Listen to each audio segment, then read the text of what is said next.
Have you ever been in a condition whereby someone who has been a friend to you suddenly turned against you and you don't really understand, or is behaving unfriendly inconsistently? Yoruba has one adage they use to explain such situations, and I call it adage of warning. They say, Bílé ò bá wó, ilé a máa sọ̀kò. Bíyàwó ò bá kọni, ojú agan ní kọ́ gbé sí ni. Bílé ò bá wó, ilé a máa sọ̀kò. Bíyàwó ò bá kọni, ojú agan ní kọ́ gbé sí ni.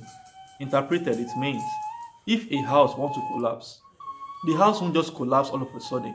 To be giving you sign by dropping one stone after the other.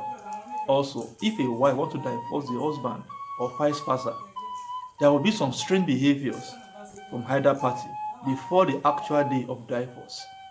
What is the meaning of this? If someone who has been your friend, who has been a business partner, or someone you are looking out to get married to, began to show you some strange signs, don't just overlook it. Yoruba says those are warning signs, and they worth paying attention to, not only the matter of marriage or business, in so many areas. Tílé ò bá wó, ilé a máa sọ̀kò.